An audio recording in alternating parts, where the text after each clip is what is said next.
लेकिन वक्त हो गया एक छोटे से ब्रेक का, हमारे साथ रहिएगा।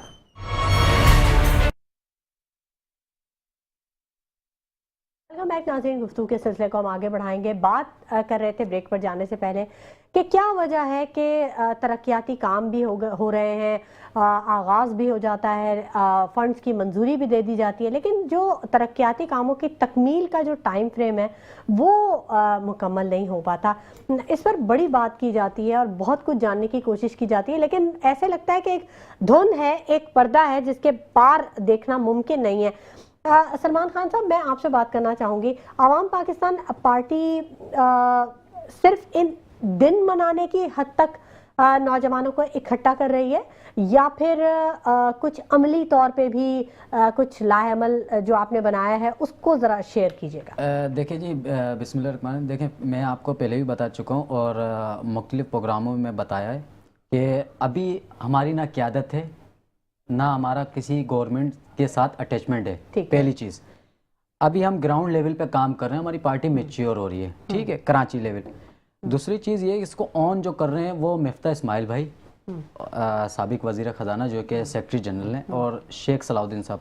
मुझे तो ऐसा लगता है सलमान खान साहब, कता कलामी की बड़ी मादरत, मुझे ऐसा लगता है कि अभी क्योंकि आपके ऊपर कोई रिस्ट्रिक्शंस नहीं है, तो अभी तो आपके पास खुला मैदान है। देखें, खुला मैदान तो है, देखें खुला मैदान तो है, लेकिन इख्तियारात नहीं है हमारे पास, हम काम नहीं कर पाएंगे, ठीक है।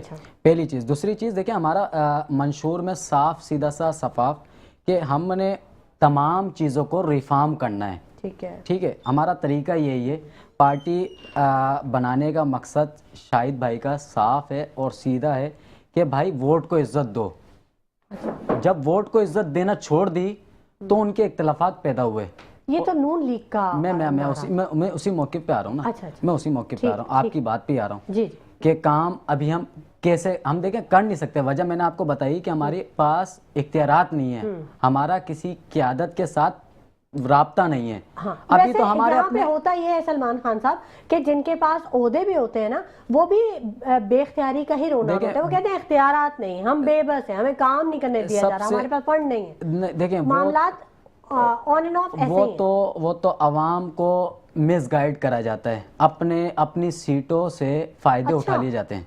पहली चीज़ देखें, जब सीटें मिल जाती हैं तो रुख मोड़ लिया जाता है, सीधी बात है। अवाम के नुमाइंदे मुनखतिब होते हैं और फिर अवाम के पास वो मौजूद नहीं होते, फिर वो इस्लामाबाद और बाहर मुल्क के उनके सफ़र बैरूनी हो रहे होते हैं, कभी किसी मीटिंग के हवाले से, कभी किसी और उम्रे के हवाले से। टंडू वाला यार का होता है, या अभी आपने मैं बिल्कुल अभी आपने जैसे जिक्र हमारे बिल्कुल जाहिद मंसूरी साहब ने भी अभी जिक्र जैसे करा कि वो जो बसें आ रही हैं वो कहाँ चलाई जाएंगी। क्या वो बसें सिर्फ शारे फैसल के रोड पे चलाई जाएंगी?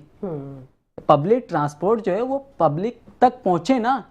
पब्लिक के लिए आप मंगा रहे हैं तो पब्लिक तक जब तक आप सहूलत रसाई नहीं हो रही तो वो फिर क्या करेगी?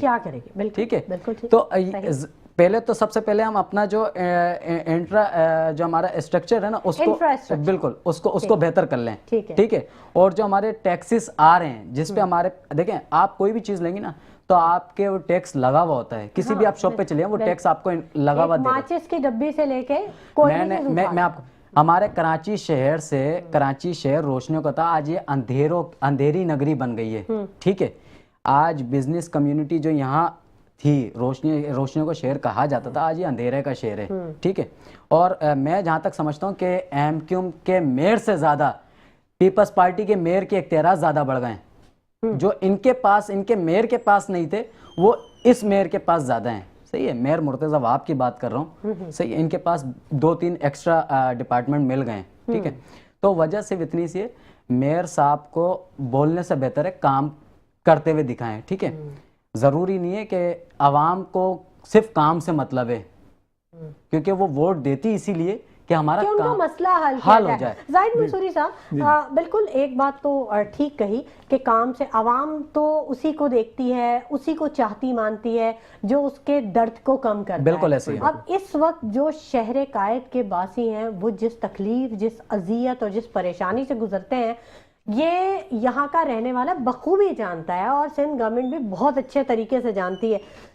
अभी एक और बहुत बड़ा मसला, कल भी हम इस पे बात कर रहे थे, भत्ता माफिया फिर से एक्टिव हो जी गया। बिल्कुल एक्टिव हो गया। और हर ताजिर, ख्वाह वो बड़ा हो ख्वाह वो छोटा हो, उस तक वो उसी तरह पर्चियां जो हैं वो गोलियों के उसमें लिपट के वो आ रही हैं। हैंड ग्रेनेड भी फेंक रहे हैं, हाँ, फायरिंग भी की जा रही है। मतलब एक ये कौन सा कानून, कौन सा, कहाँ चली गई है सारी गवर्नमेंट?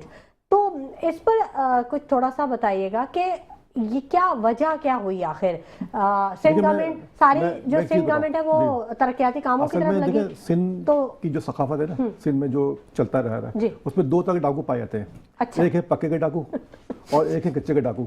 ठीक है, पक्के के डाकू वो है जो एनएससी अवार्ड पे डाका डालते हैं। अच्छा। मुल्की खजाने में डाका डालते हैं, लूटते हैं, खसूटते हैं। अच्छा। और एक जो कच्चे के डाकू हैं। अच्छा, दूसरा लियारी गैंगवार जो है ना, ये पूरा सियासी हथकंडा है उनका। अच्छा। तो सिंध हुकूमत का, क्योंकि देखें ये जो वसीउल्लाह लाखो है, इसने अपने इंटरव्यू में खुद एडमिट किया कि मुर्तज़ा वहाब को लाने में और पीपल्स पार्टी के एमएनएस को लाने में उनका बहुत बड़ा हाथ है। और क्योंकि बोला जब तक हम अगर ये नहीं करते, हम इनको तो एक जराइम पेशा शख्स है। जी जी। आप समझते हैं कि उसके बयान में इतनी ताकत होगी या वो जो भी कह दे तो आप मान लेंगे उसको? देखिए, उसने तो खुद एक बात एडमिट कही ना, उसकी कैसे डिनाइल तो नहीं आया ना कि पीपल्स पार्टी की हुकूमत ने किसी तर्जुमान ने डिनाई किया हो कि नहीं ये वसीउल्लाह लाखो गलत कह रहा है। तो कहीं से डाकू को, एक भत्ता माफिया को, सरगना को कैसे वो कंसीडर ही नहीं करेंगे उसको? नहीं, वो तो ये कहेंगे ना, कहना किसी ने तर्जुमान को बोलना चाहिए ना कि भाई वसीउल्लाह लाखो जो स्टेटमेंट दे रहा है गलत दे रहा है, हमारे से कोई ताल्लुक नहीं है। अब उज़ैर बिलो जो है मुस्तकिल केस खत्म होते जा रहे हैं। कैसे खत्म होते जा रहे हैं? उसके जितने आईओ देख लें वो सारे पीपल्स पार्टी के लगाए हुए, और जो जज है वो पीपल्स पार्टी का लगाया हुआ, यानी सारे लोग लगाए हुए ना पीपल्स पार्टी के लोग। तो वो मंसूरी साहब बहुत बड़े-बड़े इल्जाम लगा रहे हैं। जी, ये तो ऑन रिकॉर्ड है ना, तो मैं तो इसमें थोड़ी कह रहा हूँ, ये तो ऑन रिकॉर्ड बातें जो मैं कह रहा हूँ। तो वो सब चीज़ें ये हो रही हैं कि ये सब चीज़ें भरी होते जा रहे हैं। और ये पूरा माफी काम कर रहा है। जो हुसैन बख्शी साहब ने कहा, उनके जो अमायदीन ने कहा, जो उनके साथ लोग मौजूद हैं, मैं भी इस प्रेस कॉन्फ्रेंस में था, फारूक प्रेस कॉन्फ्रेंस में साथ था, शामिल था।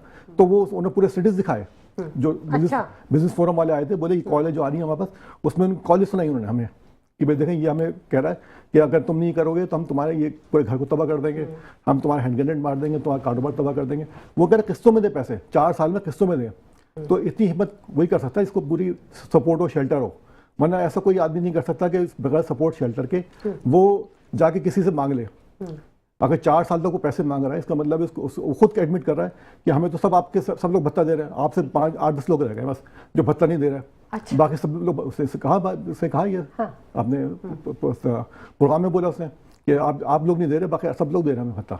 और उनका तकरीबन करोड़ों से ऊपर भत्ता रोज महीने जमा हो रहा है। वसीउल्लाह लाखो ने खुद एडमिट किया।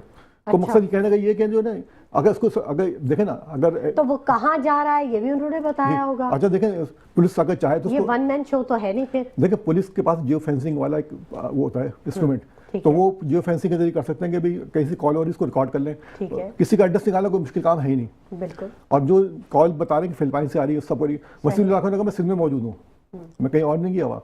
तो उसका मतलब ये कि वो वहाँ मौजूद है, तो उसको अरेस्ट क्यों नहीं कर रहे? इसका मतलब इसको सपोर्ट है ना। इस कच्चे का डाकू ने कुछ पिछले 2 दिन पहले इन्होंने पूरी मोटरवे करी और 70 लोगों को उठा के ले गए। एक चीज तो मुझे भी समझ में नहीं आती, जब हम फुटेजेस देखते हैं कि कच्चे के डाकू जो है अक्सर वायरल आती हैं। 2 दिन पहले हुआ है, मोटरवे पे रुक के उन्होंने 70 लोग क्लिप्स आते हैं, वीडियोस आती हैं, रील्स आती हैं, तो उसमें हम ये देखते हैं कि इतने बड़े बड़े जो लॉन्चर्स हैं, एयरक्राफ्ट गन के, जी एंटी एयरक्राफ्ट जो गन्स होती हैं, वो उन्होंने कंधे पे रखा होता है, लॉन्चर्स, और वो बैठे होते हैं टूटी हुई चारपाइयों पे, और छपरे उन्होंने डाले होते हैं, पाँव में उनके चप्पल नहीं होती, बुरा हाल होता है उनका। लेकिन क्या वजह है कि इतनी हेवी गन्स जो हैं वो उनके दस्तरस में कैसे पहुंचती हैं, कहाँ से पहुंचती हैं, कौन उनको पहुंचाता है? शायद आपको याद होगा कुछ दिन तकरीबन 6-8 महीने पहले कोई मुशीर थे, उनकी अपना गाड़ी से असला बरामद हुआ था जो कच्चे के डाकू को देने जा रहे थे। उस बिना पे उनको मुअत्तल कर दिया गया था, उस केस को दबा दिया गया था। ये मीडिया पे तमाम बातें आई थी कि या शायद आपको 6 महीने पहले मेरे बहुत से आगे थोड़ा कोई मुकाम था। अच्छा। वहाँ से वो उनको उनकी कौन मुशीर थे, क्या नाम था उनका? नाम में जहन से निकल गया, लेकिन ये ऑन रिकॉर्ड पे था। जाहिद साहब, जो आपको याद रखना चाहिए था वो तो आपके जहन से निकल गया। अब मैं प्रोग्राम कैसे उसको। हाँ, तो वो मुशीर थे ना, उनकी गाड़ी से बाकायदा असला निकला और वो बाकायदा कच्चे के डाकू सप्लाई करने जा रहे थे। अच्छा। उस पर उनको मुअत्तल कर दिया गया था मुशीर साहब को। और उसके इसका मतलब ये कि बैकिंग किसकी है? बैकिंग जो है ना, या तो पक्के के डाकू है, कच्चे डाकू। अच्छा। वरना ऐसा कोई हो नहीं सकता कि कराची, अब देखिए सनतें मुस्तकिल शिफ्ट हो रही हैं, कोई दुबई जा रहा है, कोई लाहौर जा रहा है, कोई फैसलाबाद जा रहा है, क्यों जा रहा है? सरमायादार अपना सरमाया लपेट के यहाँ से जी जा रहा है। सी, सिर्फ उसकी यहाँ वजह से नहीं, ये पूरे उसकी पाकिस्तान वजह ये में। थ्रेड है, थ्रेड हर तरह की है उनको। रेशो यहाँ पे ज्यादा है। जी थ्रेड ज़्यादा है।